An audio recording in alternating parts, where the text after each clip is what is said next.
compress it, you can tell it has clay in it. If this was pure sand, I wouldn't be able to do this. So this shows me right here, just by grabbing this little piece of dirt, I can tell you right now it's got clay in it, right?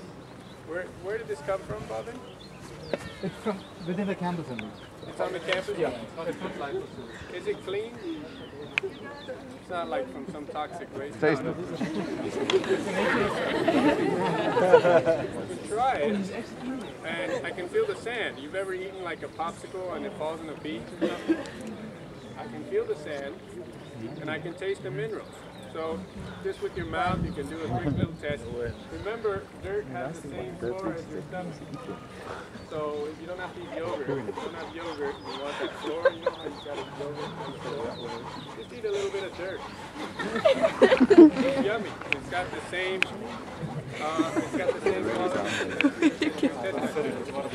kind of healthy. But I can see there's sand in here. My teeth are crunching on the sand. So this already told me there's sand in here, there's clay in here, so we're doing good. If you grab this black one, this feels much sandier. I mean, already, you just immediately feel it in your hand. This is much sandier. And it's darker in color, so it's probably more, this is sand. Alright, this is sand. Duh, that was easy. Okay, no wonder it's sandier. It is sand. Okay, so there's sand. So this is sand too. All right. So this is, you guys got some funky dark sand. Sandy. All right. Well, it does have some organic material because there's some like roots in here and some plants. But that's great.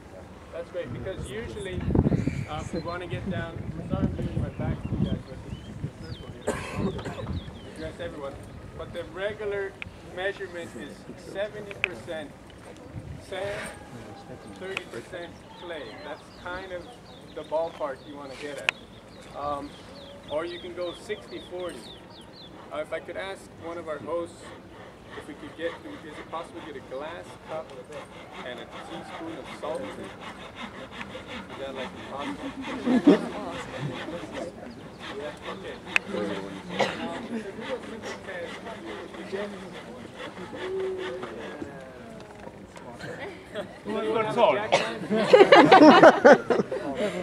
I'll just show you how to do it. This isn't going to really work. Does anyone have a knife? Come on guys, this is lucky, not like... Take my dad and then have my bags when it's too heavy, so I shouldn't talk. It's like, I haven't used this in a week.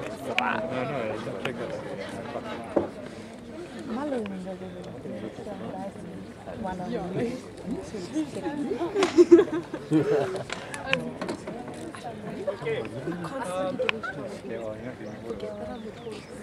Obviously, this test works better with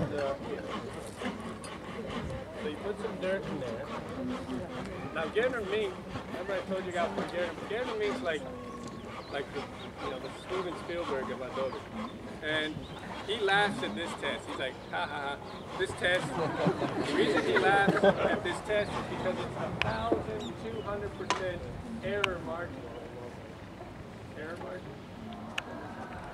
So it means nothing. For him, it's like amateur.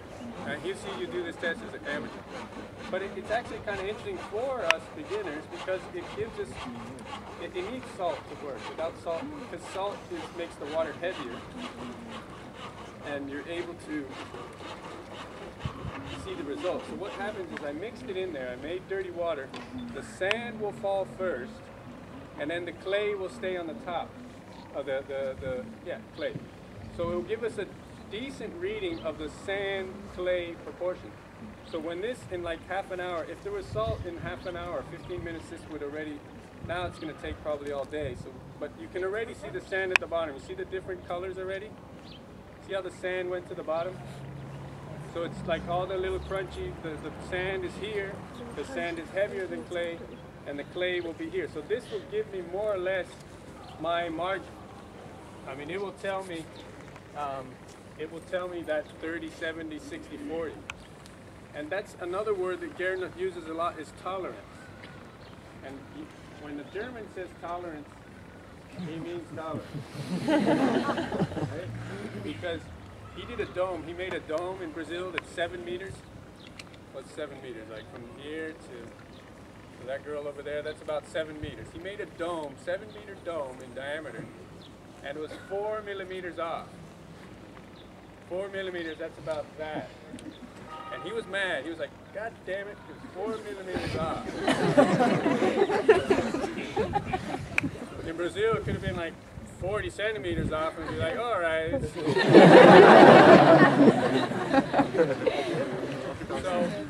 So when I noticed when he did he did a workshop at a ranch, he used the word tolerance a lot. He was like, tolerance. Okay, good, that's cool. Tolerancia. Tolerancia in Portuguese, he was saying tolerancia. Tolerancia. We're like, okay, if a German's saying tolerancia, then that's cool. So Adobe has a lot of tolerance. It has a lot of, that's why I said it's hard to get this wrong. We're not going to get this wrong right now. It's just too hard. So we're going to divide in some groups now because we got a lot of functions going on here. So one group is we're going to have to make the molds because to make and one of the students I was just chatting to, where is he? I can't find him right now, but he said, hey, isn't Adobe bad because it's labor intensive? It's not bad. What was the word you used? It was disadvantages, or is that it's labor intensive, but labor is fun. You know, the word in Latin, the word trabalho or trabajo, the word labor in Latin comes from obviously Latin, from the Roman times, and they used to have this big bed, and they would lie you down on this bed, and they would tie your feet and your arms, and then they would turn these wheels, and they would stretch you out. It was a torture instrument, trebellum. So the word for work comes from a torture instrument in the Roman times when they would stretch your limbs out and rip you apart. So we have this negative connotation with the word work. At work, so in fact, where we hang out in Brazil, we don't call this work, we call this game, like gaming, like fun, like you play. This is play. It's not work, it's play. And also we're in a country where there's unemployment. I'm sure in South Africa you guys have a small unemployment problem. Small, large, medium? Large. Okay. So, and like I said yesterday, instead of spending all that money, giving it to the cement companies and to all those industrialists, you're giving that money to the low-income bracket of society. And they're learning a skill. And they can take it home and do their own thing later on. And make their own homes better. Instead of using all that tin and all that garbage, they can make their own adobe houses around a relocation museum. And have nice, nice cozy homes. So, yes, it is labor intensive, but it's fun labor. It's healthy, clean labor. You can eat it. You can step in it. You can, it's just, I don't see that as a disadvantage. If you really want to get aggressive, and the only real, true, honest disadvantage is that Adobe has to be thicker than your regular walls. Nowadays, you can make, in Mexico, for example, they're using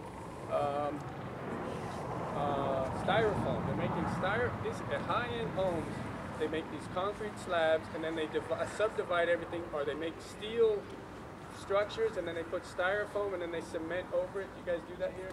Yes. Jesus Christ, styrofoam releases toxins for about 9 years. It takes 9 years of emanating toxins into that living space. The walls, if your neighbor farts, you hear it. So it's like, and no thermal insulation, okay? But yeah, they love it because your walls are like this thick. And Adobe, if you really want to disadvantage, the walls have to be 15 to 20 centimeters. But to me, that's a good thing. But if you add up that thickness, it's like 2 meters. Like a full house. If I were to add up all the walls, I'm losing 2 meters of my lot. So if you have a teeny lot, yes, it might seem like a disadvantage. You can always use wattle and daub. Wattle and daub is a great mud technique where you can make the walls thinner. It retains air, and remember, air is the best thermal insulator known to man. So you got the air in there, and you can make thinner walls. So there's ways around to that slight disadvantage. Okay, so one group is going to have to make the molds, because to make the adobes we need the wooden forms to put the mud in and then to put them through the form. Okay, so who's like good with wood and who's got like quasi carpenter skills? That's a big nobody? Oh, okay, there we go. So we got one gentleman over here. We need more than one. 2, 3, okay, so you guys that are in the wood department, you're gonna have to find a wood. Here's the, can I borrow a pen? Pencil? So, No, man. our end product.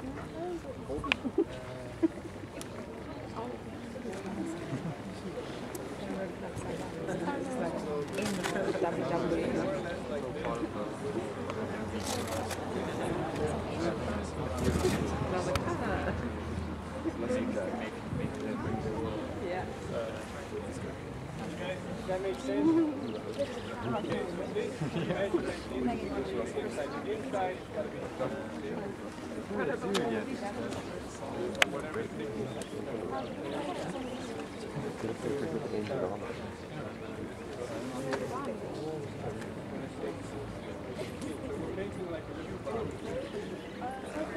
You guys cool with that? Where's our head? Who's going to be our champion? Okay, Blondie, come over here. What's your name? Blondie. Michael. Michael. Okay, Michael. 26, 16, 10. What's this? This is about 12. That's fine. So it'll be 12, 26, 16. That make sense? Yeah. What do you got over there? You got a bunch of chunks? Yep. And we got some glue on nails. We got some nails. Now, this material is nice because this isn't actually the proper material, because this is like compressed wood chip or almost like cardboard.